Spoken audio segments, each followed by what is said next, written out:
ছাত্রলীগের সাবেক নেতা এবং কর্মী হিসাবে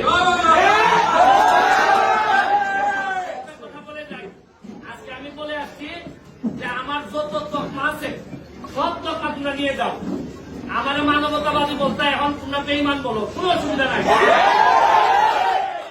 শেষ বিন্দু পর্যন্ত আমি বঙ্গবন্ধু কন্যা জননেত্রী শেখ হাসিনার সাথে আছি এবং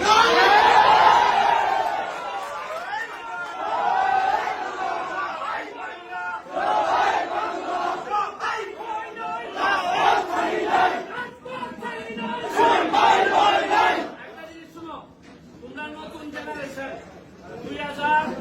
2001 পরে আমি রিপন রতন ভাইদের সাথে দাদু ভাইদের সাথে লিয়াকত ভাইদের সাথে রাজনীতি করার সুযোগ পাইছিলাম।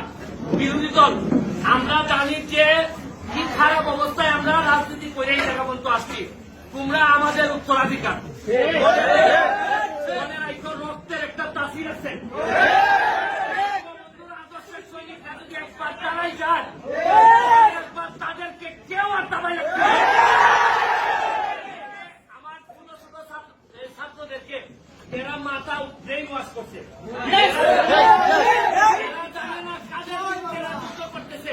আজকে যদি এরা ক্ষমতা থেকে পতন করতে পারে, কালকে এদেরকে রাত্রি বানাই যাবে, জামাত শিবির ক্ষমতা নিবে। এরা জানেই না এরা কিসের জন্য যুদ্ধ করতেছে, এরা জানেই না। যতটুকু পারো ছোট ভাই যারা আছে বুঝাবা, তবে এদের সাথে যারা জামাত বিএনপি ছাত্র শিবির যারা আছে তাদেরকে প্রতিহত করার জন্য বাংলাদেশ ছাত্রলীগ একটা বড় ভূমিকা রাখবে।